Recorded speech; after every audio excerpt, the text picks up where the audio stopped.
Hello friends. एक आम गलती जो इंसान जीवन में करता है वो है कि वो अपने ध्यान पर ध्यान नहीं दे पाता है। वो इस बात पर ध्यान नहीं देता है कि उसका ध्यान किधर लगा हुआ है। और अधिकतर लोग, बहुत लोग अपने दुश्मन के बारे में ज़्यादा सोचते हैं और हर समय उनके दिमाग में जो व्यक्ति भी उनके साथ बुरा करता है या उन्हें लगता है कि वो मेरे साथ बुरा करता है या कर देगा या कभी उसने कुछ बुरा कर दिया है, तो उसी की तरफ लोगों का ध्यान लगा रहता है। या कुछ लोग उसके जीवन में ऐसे होते हैं, हमारे जीवन में ऐसे होते हैं जो हमें नापसंद होते हैं। और हमें नापसंद क्यों होते हैं वो? क्योंकि उनका कोई भी काम या उनका कोई एक्शन हमें पसंद नहीं होता है। तो ऐसे में हमारा ध्यान अधिकतर उनकी तरफ लगा रहता है क्योंकि हम उन्हें अपने जीवन से निकाल नहीं पाते हैं, इसलिए हमारा ध्यान उनकी तरफ लगा रहता है। तो ये जो हमारा ध्यान है, आज इसी की बात करेंगे कि इसको कैसे संभालें। अगर हमें अपना जीवन संभालना है तो हमें अपने ध्यान को संभालना पड़ेगा और ये आसान नहीं है, ये बिल्कुल आसान नहीं है। आप लोगों से मिलिए, जैसे ही आप लोगों के साथ बैठते हैं, घुलते मिलते हैं, थोड़ा समय पास होता है और एकांत होता है, मतलब दो ही लोग होते हैं, तो अधिकतर लोग या तो अपनी परेशानी बताने लगते हैं, उन लोगों का जिक्र करने लगते हैं जिनकी वजह से उनके जीवन में परेशानी होती है, या फिर आपसे पूछने लगते हैं कोई परेशानी तो नहीं है, सब ठीक है।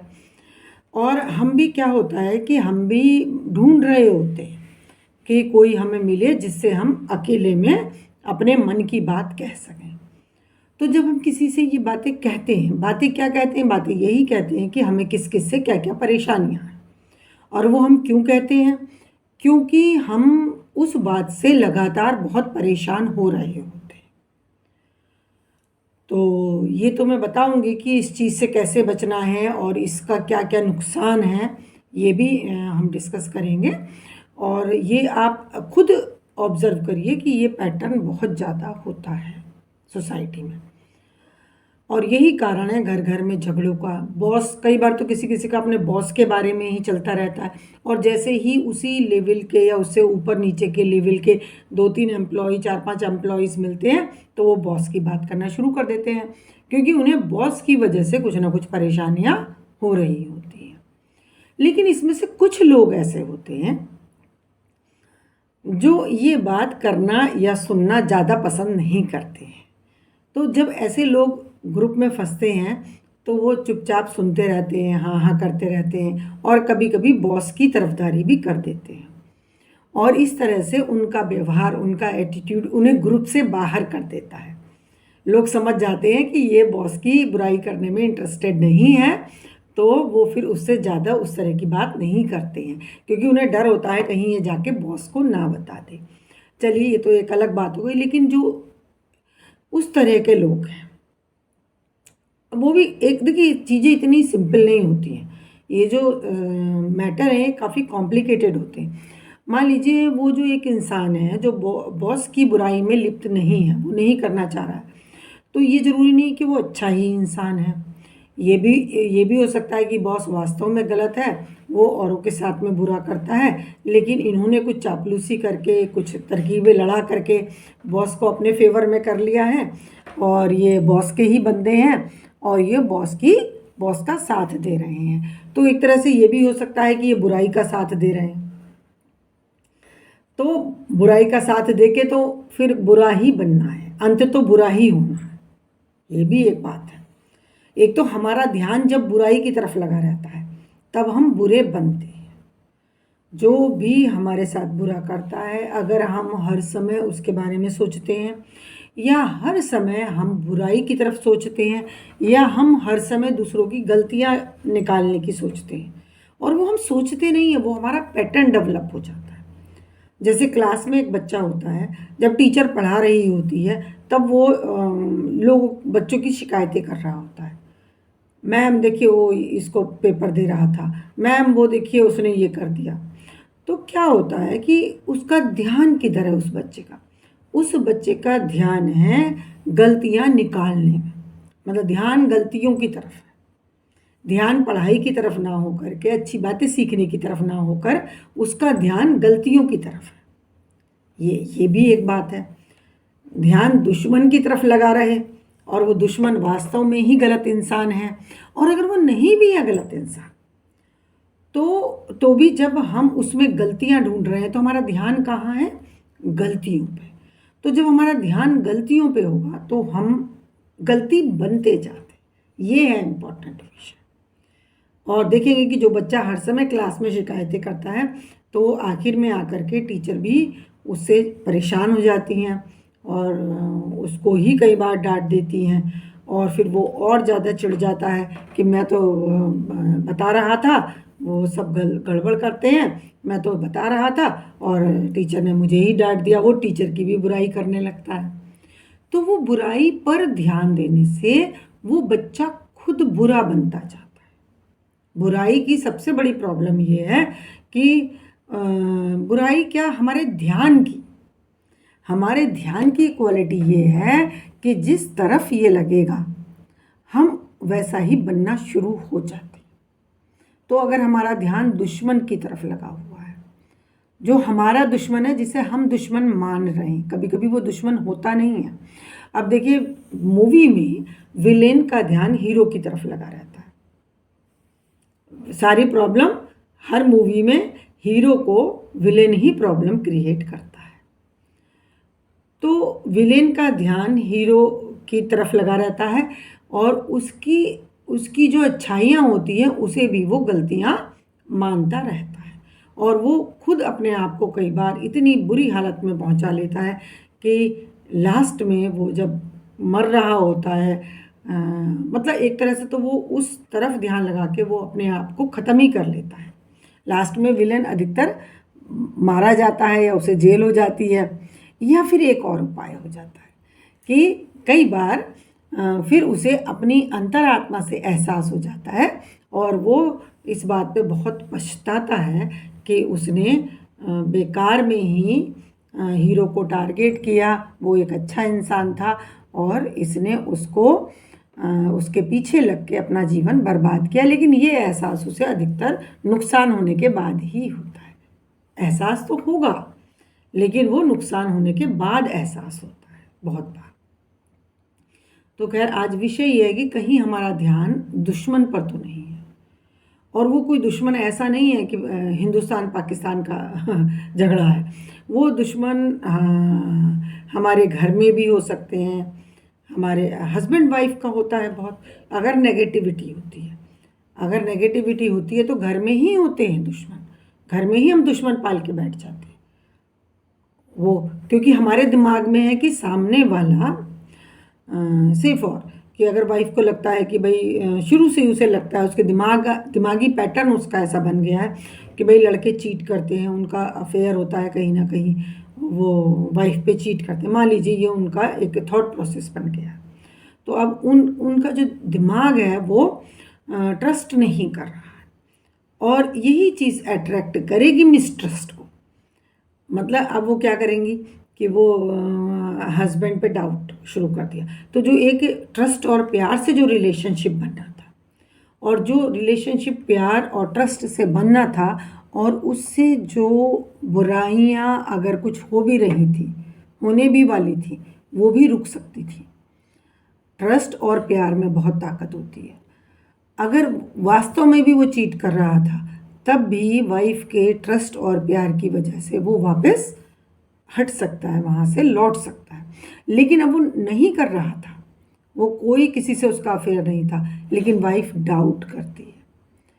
तो जिस तरह से वाइफ का ट्रस्ट और प्यार हस्बैंड को वापस ले आता है अपनी फैमिली में, वैसे ही जो अगर वाइफ ट्रस्ट नहीं कर रही है और उस पर शक कर रही है तो वो उसका बार बार टोकेगी कि तुम वहाँ क्यों गए थे, उससे क्यों बात कर रहे थे, और उसका मोबाइल चेक करेगी और बात बात में उसे कहीं कहीं ताना भी देगी। तो धीरे धीरे वो हस्बैंड का ध्यान उस तरफ जाने लगेगा। कि कई बार तो ये भी हो जाता है कि भाई जब तुम मेरे ऊपर विश्वास नहीं करते हो, तुम मुझे गलत ही समझते हो, तो चलो फिर मैं ये कर ही लेता हूँ। या फिर उसका ध्यान उधर जाता है और वो उधर बढ़ भी सकता है, उसी राह पे आगे बढ़ जाता है। तो हमने खुद ही जो हमारा थॉट प्रोसेस था उससे वो कंडीशन हमने इनवाइट कर ली।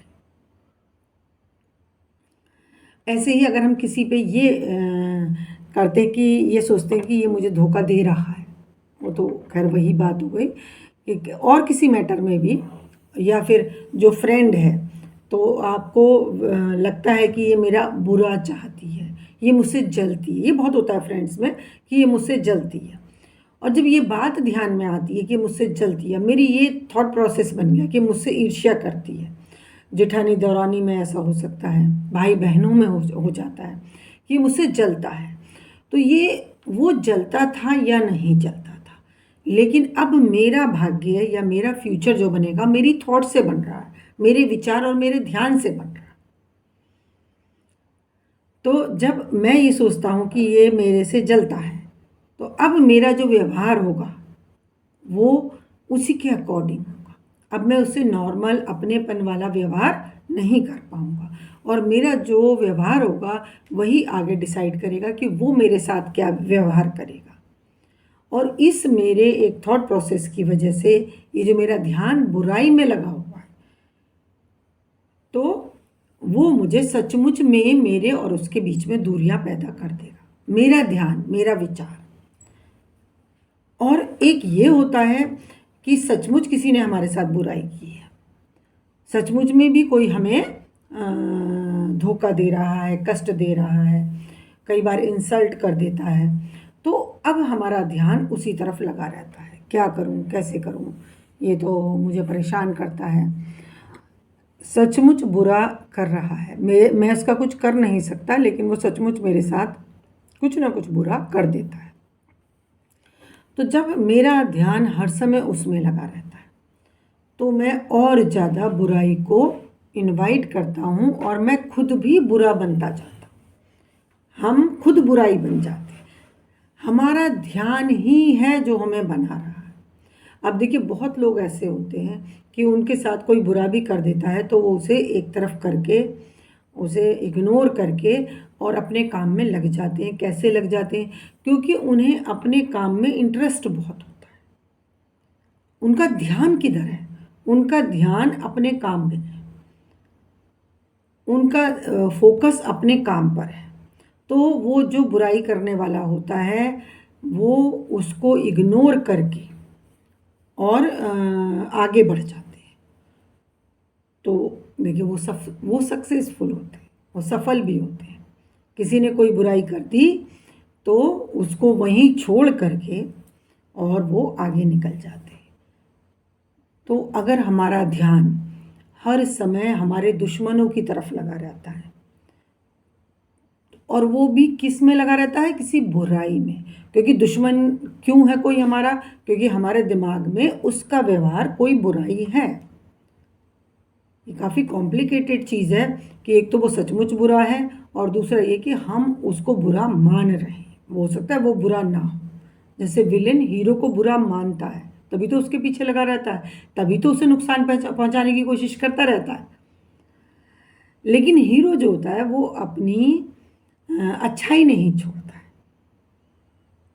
वो अच्छाई नहीं छोड़ता है, वो अपनी अच्छाई में आगे बढ़ता रहता है।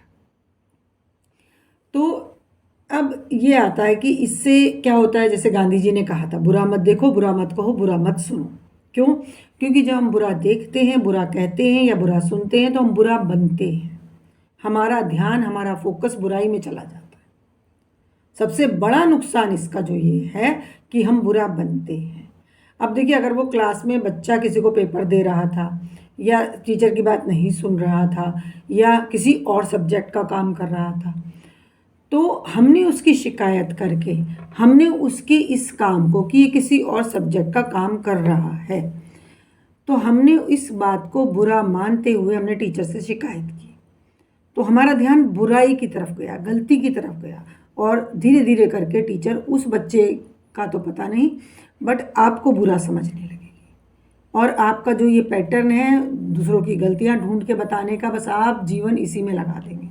आप अपने जीवन में कुछ ज़्यादा कर नहीं पाएंगे, क्योंकि आपका ध्यान लगा हुआ है दूसरे की कमियां ढूंढ ढूंढ के उनको बताना, उसको हाईलाइट करना, दुनिया को दिखाना कि ये कितना बुरा है। तो ये जो है बुरा मत देखो, बुरा मत कहो, बुरा मत सुनो, मतलब खुद को बुराई से बचाना, खुद को बुरा नहीं बनने देना, अपने ध्यान को बुराई से हटाना।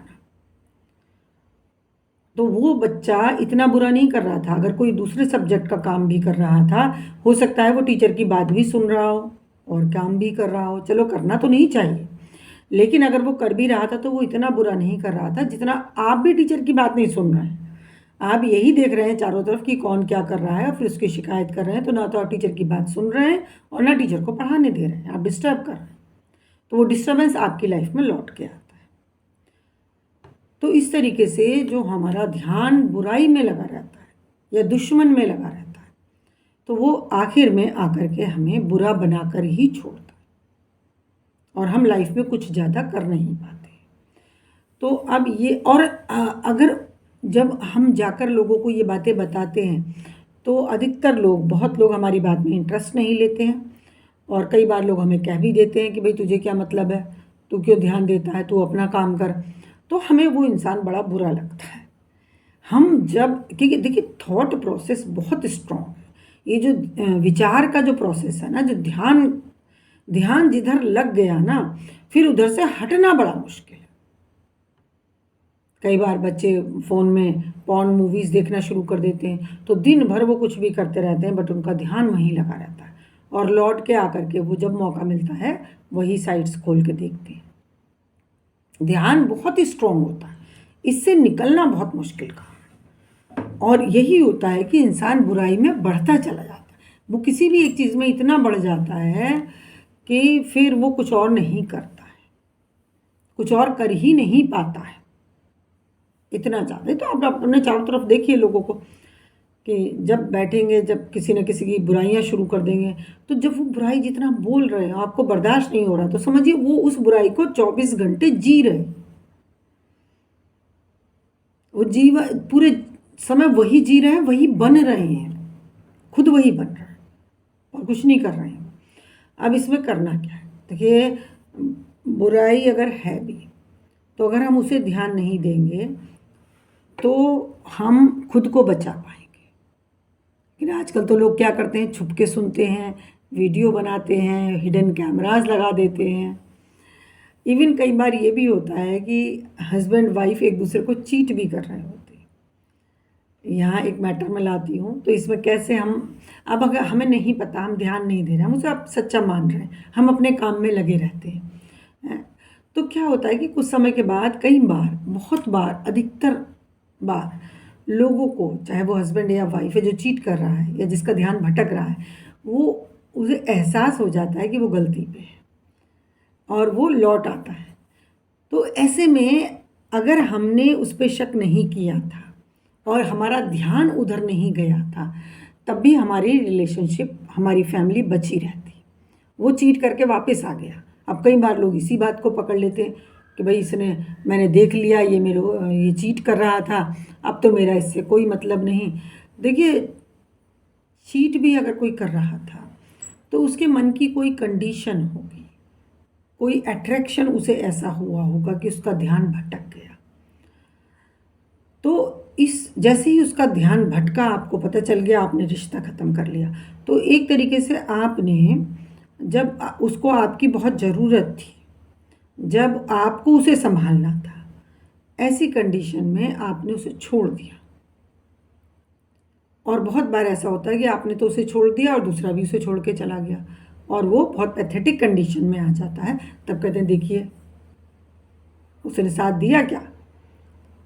तो कई बार लोग, ये ईगो का भी विषय हो जाता है कि भाई चीट कर रहा था बंदा तो अब हमारा तुमसे कोई मतलब नहीं। लेकिन फैमिली जो होती है वो एक बहुत मीन्स इसमें बहुत इम्पॉर्टेंट चीज़ें होती हैं, बच्चे होते हैं, एक दूसरे की लाइफ होती है। तो अगर आप अपने हैं अगर आप अपने हैं, जैसे हम अपने बच्चों को छोड़ नहीं पाते, अगर हमारे बच्चे गलत राह पे मुड़ने लगते हैं तो हम आखिर तक उन्हें संभालने की कोशिश करते हैं। हम उनसे ये नहीं करते कि बस अब मैंने देख लिया तो जो है ना वहाँ से ये चीज़ चुरा रहा था, आज से तेरा हमारा कोई मतलब नहीं। ऐसा नहीं होता है। हम उसे समझाते हैं, अपने पास बैठाते हैं। कई बार ऐसा होता है कि बच्चे बाहर के लोगों को ज़्यादा महत्व देने लगते हैं, तो भी हम उन्हें छोड़ते नहीं हैं। हम उन्हें आखिर तक कोशिश करते हैं समझाने की, अनटिल अनलेस वो किसी टेररिस्ट ग्रुप में जाके शामिल ना हो जाए, तब ज़रूर हम कहते हैं कि भाई अब हमारा इससे कोई मतलब नहीं है। तो ऐसे ही जब पार्टनर के विषय में भी या कोई भी अगर जीवन में है, तो कई बार अगर हमारा ध्यान उनकी गलतियों की तरफ नहीं जाता है और वो गलती करके वापस लौट आते हैं, बहुत हो सकता है ऐसा। तो ऐसे में हमें नहीं पता चला, हमने कोई एक्शन नहीं लिया, तो बहुत अच्छा था, इससे हमारी गृहस्थी बची रहती। इसको इतना बड़ा मुद्दा ना बनाएं, इस बात को इतनी इम्पोर्टेंस ना दें कि आप अपना घर, गृहस्थी, बच्चे, सबका फ्यूचर दांव पर लगा दें। अगर हस्बैंड ने कोई गलती की है या वाइफ ने कोई ऐसी गलती की है, मान लो, और गलती क्या की कि उनका ध्यान भटक गया था, तो ऐसे में तुरंत रिश्ता ख़त्म ना करके उसको टाइम दें, उस चीज़ को टाइम दें। अगर वो बिल्कुल सीरियस हैं और वो छोड़ के ही जाना चाहते हैं तो वो चले ही जाएंगे, अभी जल्दी क्या है, वैसे भी चले जाएंगे। तो ये माने कि वो एक इस समय उसका ध्यान भटक रहा है, और पूरे परिवार के वेलफेयर को देखते हुए हमें थोड़ा मौका देना चाहिए कि वो वापस आ सकें, और अगर वो वापस आते हैं तो हमें वेलकम भी करना चाहिए, क्योंकि परिवार या बच्चे ये एक बड़ा मैटर है। खैर धीरे धीरे हम सीखते हैं इन चीज़ों को, एकदम तो नहीं कर पाता है कोई भी, ये नॉर्मल रिएक्शन होता ही है, क्योंकि ये हमारी टीचिंग है। कोई हमें बता नहीं रहा, कोई हमें सिखा नहीं रहा। देखिए हम सीखने के अकॉर्डिंग ही व्यवहार करते हैं। ये बहुत बार देखा जाता है कि भाई एक्स्ट्रा मैरिटल अफेयर नहीं होना चाहिए, इस ग्राउंड पे आप तलाक ले सकते हैं। मतलब कानून ने भी ये माना है कि अगर एक्स्ट्रा मैरिटल अफेयर है कोई, चाहे भले ही उसका बहुत शॉर्ट पीरियड के लिए है या टेम्परेरी है, हुआ है, तो कानून भी ये नहीं कह रहा कि भाई आप इसके साथ एडजस्ट करें, इस ग्राउंड पे तलाक हो जाती है। तो ये हमारी टीचिंग है कि जैसे ही हमें पता चलता है कि हमारा पार्टनर हमें चीट कर रहा है, तो हम बिल्कुल उससे रिश्ता एकदम तोड़ लेते हैं। हम किसी हालत में उसके साथ रहने को तैयार नहीं होते हैं। ये हमारी टीचिंग है। लेकिन आप देखिए मुस्लिम्स में जैसे होता है 3-4 शादियों का रिवाज है, तो वहाँ ये एक टीचिंग हो गई, लड़कियों को ये टीचिंग होती है, उनके दिमाग में ये होता है कि शौहर दूसरी शादी भी कर सकता है। तो ऐसे में जब कभी वो दूसरी शादी करता है तो बहुत बार वो मेंटली प्रिपेयर्ड होती हैं और उसको एक्सेप्ट भी करती हैं। तो ये क्या हुआ, वो तो दूसरी शादी एक्सेप्ट कर रही हैं, और इधर हम लोग एक दिन का किसी और से फ्लर्ट या कुछ भी होता है तो वो हम बर्दाश्त नहीं करते हैं। तो क्या है, उनकी वैसी टीचिंग है, हमारी ऐसी टीचिंग है। टीचिंग का असर मैं आपको बता रही हूँ, एक ही सिचुएशन, ऑलमोस्ट एक ही सिचुएशन में टीचिंग का कितना बड़ा असर होता है। तो ये बात नहीं है कि सचमुच अगर किसी ने हमें चीट किया है, या चाहे वो हमारा हस्बैंड है या वाइफ है, तो तुरंत हमें उसको बिल्कुल छोड़ देना चाहिए, उससे रिश्ता ख़त्म कर लेना चाहिए, क्योंकि वो तो इस समय अट्रैक्शन में है। लेकिन हमें तो होश है, हमें तो ये बात का होश है ना कि परिवार और बच्चों के साथ क्या होने वाला है। सिर्फ हम इस बात की वजह से इस बात को इतना इम्पोर्टेंस दें, जो कि वैसे देखा जाए तो गलत बात है या भटकाव है, तो उस बात को इतनी इम्पोर्टेंस दें कि हम अपने बच्चों का भी भविष्य दांव पर लगा दें। तो ये हमारी टीचिंग ही होती है। तो यहाँ विषय आज ये है कि क्या हमारी नज़र दुश्मन पर है। तो दुश्मन का मतलब किसी न किसी बुराई पर, और उस बुराई पर नज़र बना के हम बुरे बनते जाते हैं, हम अपना जीवन खराब कर लेते हैं। तो अब इसको हम कई तरीके से हम समझ सकते हैं। अगर कोई लोग इस परिस्थिति में फंसे हुए हैं, तो देखिए जो बुराई कर रहा है, तो आप ये मान लीजिए सचमुच वो बुरा है, ठीक है, लेकिन वो बुराई कर नहीं रहा, वो बुराई है।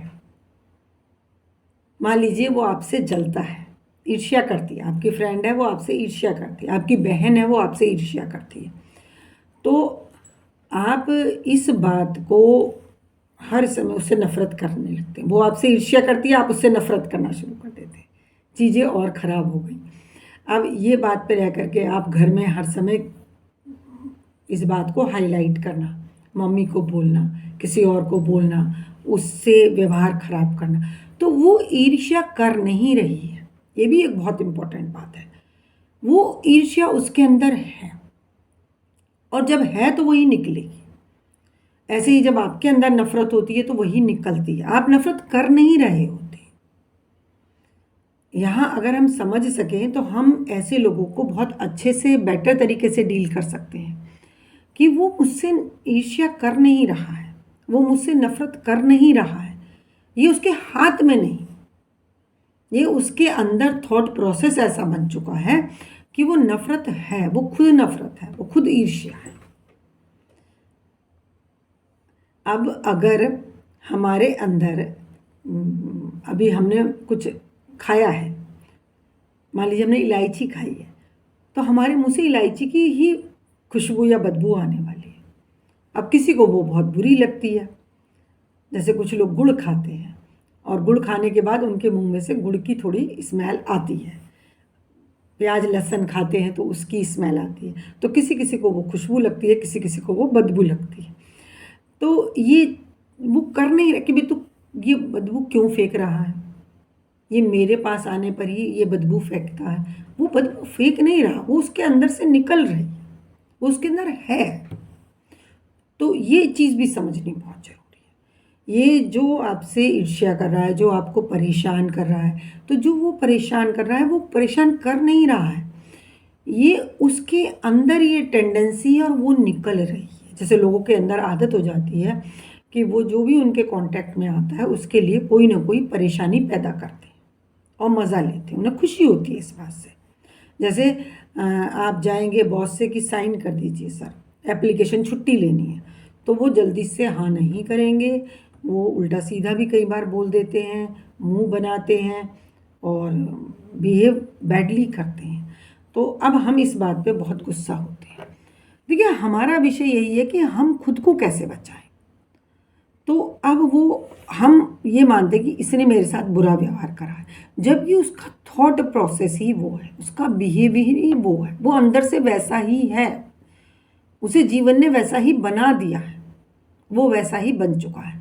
तो उसको मन में रख के दुखी होने से कोई फायदा नहीं।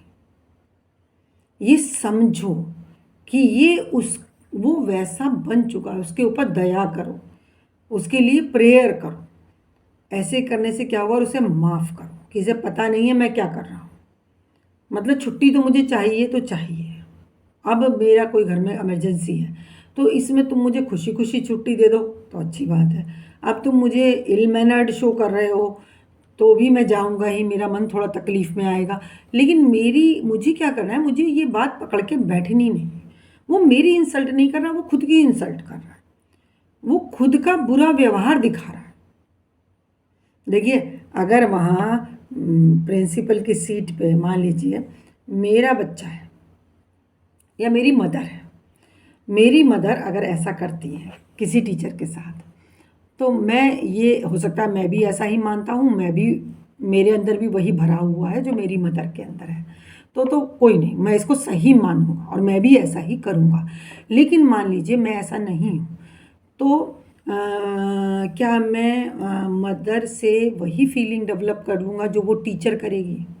इस एग्जाम्पल से समझिए, वो टीचर मेरी मदर के लिए बहुत बुरी फीलिंग डेवलप कर लेगी और मैं अपनी मदर के लिए सिंपैथेटिक फीलिंग कि ऐसा क्यों करती हैं ये, इन्हें मैं समझाऊं, इन्हें मैं बताऊं, ऐसा क्यों करती हैं ये, अपनी अपने अपने को बुरा क्यों बना रहे, मैं क्यों उनके लिए ऐसा सोचता हूँ, क्योंकि मुझे पता है ये टीचर का कुछ नहीं कर रही, अपने आप को बुरा बना रही हैं ये व्यवहार दिखा करके। तो जैसा मेरी थॉट अपनी मदर के लिए होती है, वैसे ही मेरी थॉट मेरे बॉस के लिए हो सकती है कि ये खुद को बुरा बना रहा है ऐसा व्यवहार शो करके।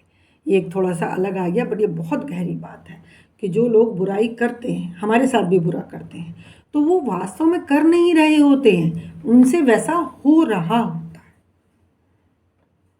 कई लोग इसी बात पे बहुत गुस्सा कर जाते हैं, झूठ बोला जी, झूठ क्यों बोला, मुझे झूठ पसंद नहीं है। अरे वो झूठ ही है, वो झूठ बोल नहीं रहा, झूठ उसके अंदर से निकल रहा है।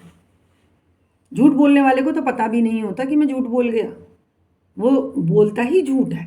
आपने सुना होगा, कब बोला मैंने झूठ, कब बोलता हूँ मैं झूठ, जब उसे बताया जाए अरे मुँह से निकल गया होगा, क्योंकि वो इतना झूठ बोलता है कि उसे पता ही नहीं चलता। और ऐसे ही गाली देने वाले होते हैं, कई लोग गाली पकड़ के मारपीट करते हैं, दुश्मनी निकालते हैं, गाली दी। अरे भाई वो तुम्हें नहीं दे रहा, उसके अंदर से निकल रही है गाली, वो खुद की ही इमेज खराब कर रहा है। अगर वो तुम्हें भी गाली दे रहा है तो इसमें वो तुम्हारा कुछ बुरा नहीं कर रहा। उसके साथ बेटर तो यही है कि उसके साथ सिंपैथाइज किया जाए, उसके साथ दया भाव रखा जाए, प्रेयर की जाए, बताया जाए कि भाई तू ये क्या बोल रहा है। तो खैर वो दूसरा विषय जा रहा है, बट कनेक्टेड है ये विषय।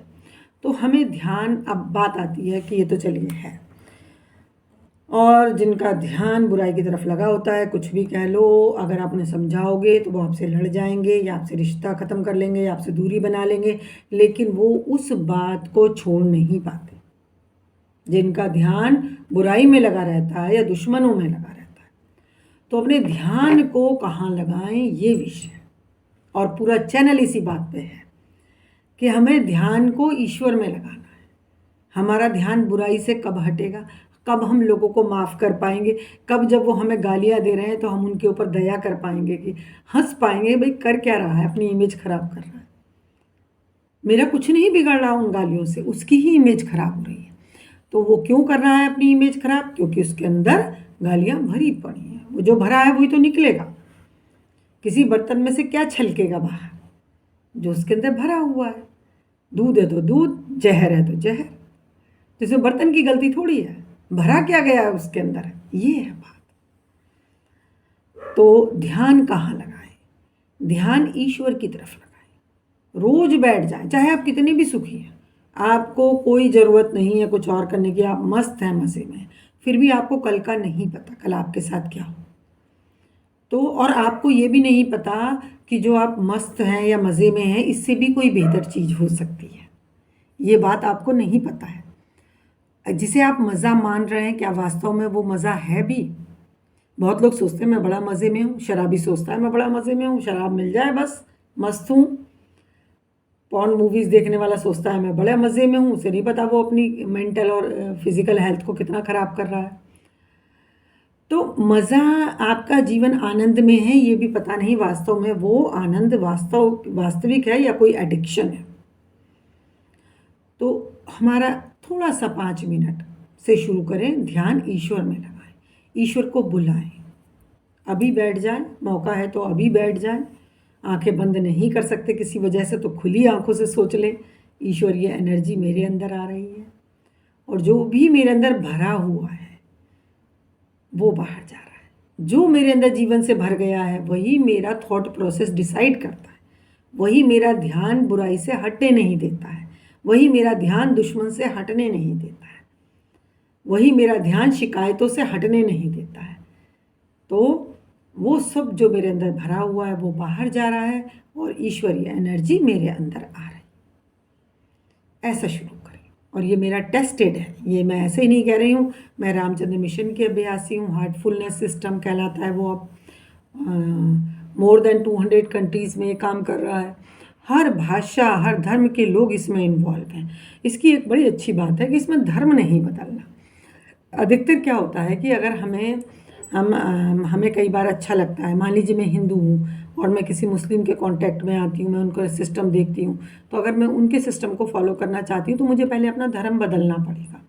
अगर मैं किसी ईसाई को देखती हूँ और मैं उनके सिस्टम को फॉलो करना चाहती हूँ तो मुझे पहले अपना धर्म बदलना पड़ेगा। लेकिन ये जो रामचंद्र मिशन हार्टफुलनेस का सिस्टम है, इसमें किसी को धर्म नहीं बदलना, आप जो कर रहे हैं वो करते रहें, आप थोड़ा ध्यान करें। आप जिस परम शक्ति को मानते हैं, उसे जो कहते हैं, चाहे वो आप भगवान कह रहे हैं, ईश्वर कह रहे हैं, अल्लाह कह रहे हैं, गॉड कह रहे हैं, जो भी कह रहे हैं वही कहते हुए आप फील करें कि वो एनर्जी है और वो आपके अंदर आ रही है, और जो आपके अंदर भरा हुआ है जीवन का असर, जीवन की टीचिंग, वो बाहर जा रही है। और जैसे जैसे ईश्वरीयता आपके अंदर बढ़ती जाएगी वो आपको सच्चाई दिखाएगी, तब आपको ये समझ में आएगा कि वो सामने वाला गालियाँ दे नहीं रहा मुझे, वो उसके अंदर भरी हुई हैं, वो निकल रही हैं। ये मेरे से नफ़रत कर नहीं रहा, उसके अंदर नफ़रत भरी हुई है। पहले तो वो खुद उबल रहा है 24 घंटे। जब कोई अपनी नफ़रत को प्रकट करता है तो समझिए वो स्टेज आ जाती है कि वो छलक जाता है। गिलास पूरा भर गया है, अब वो बाहर निकलना शुरू हो गया। तो जब वो पूरा भर रहा है नफ़रत में, तो कितने कष्ट में है। अगर हमें ये बात समझ में आ गई तो मैं उस नफ़रत करने वाले पे भी दया कर पाऊँगा, उसे माफ़ कर पाऊँगा। बहुत अच्छा पॉइंट है, बहुत अच्छा। तभी क्रिश्चियनिटी का ये पॉइंट मुझे बहुत अच्छा लगता है, माफ़ करो। कोई कितनी भी बड़ी बुराई कर गया, मर्डर तक कर गया है, तो माफ़ करो। और एक ऐसा एक केस था कहीं फॉरेन कंट्रीज़ में कि किसी के बेटे का मर्डर हो गया, शायद वो मुस्लिम थे। तो जब कोर्ट में केस चला और जब सज़ा देने की बात आई, तब उस फादर ने कहा कि इसने पता नहीं किस धुन में मेरे बेटे का मर्डर कर दिया, जो भी इसने किया वो ये जाने, मैं इसको माफ़ करता हूँ। उसको सज़ा नहीं होने दी और कहा मैं इसको माफ़ करता हूँ। तो देखिए ऐसा भी दुनिया में हो रहा है, अच्छी बातें हो रही हैं, हमें सीखने की ज़रूरत है अगर हम माफ़ करना सीख जाएं। देखिए अभी हाल ही में हिंदुस्तान पाकिस्तान की वॉर हुई, तो वो इस बात पे पूरा देश उबल रहा था कि 26 लोगों को मार दिया गया। वाकई में औरतों के सिंदूर उजाड़ दिया गया, सुहाग उजाड़ दिया गया। तो इसको लेकर के बहुत रिटेलिएशन हुआ और दोनों तरफ से ही अटैक हुआ और उसमें और बहुत सारे सिंदूर उजाड़ गए, जिनकी कोई गलती भी नहीं थी। उनकी भी कोई गलती नहीं थी, लेकिन या तो हमें वो लोग मिल जाएं जिन्होंने गलती की है, या तो हमें वो लोग मिल जाएं जिसने गलती की है। देखिए अभी भी हम क्या करते हैं, अगर एक किसी के बेटे ने मुझे मारा है, मान लीजिए मुझे बहुत पीटा है, मेरी टांग तोड़ दी है, तो भी कई बार ऐसा होता है, कई बार तो होता है लोग जाके परिवार को अटैक कर देते हैं, लेकिन बहुत बार क्या होता है, लोग उस लड़के को ही ढूंढते हैं, उसी के खिलाफ पुलिस केस करते हैं, उसके पापा को पीटना शुरू नहीं कर देते, उसकी मम्मी को पीटना शुरू नहीं कर देते। तो क्योंकि उसी के ऊपर अगर मान लीजिए वो आपको पीटने के बाद जाके उसने सुसाइड कर लिया, तो बात ख़त्म मान ली जाती है। अब जाके आप उसके परिवार को नहीं पीट रहे होते।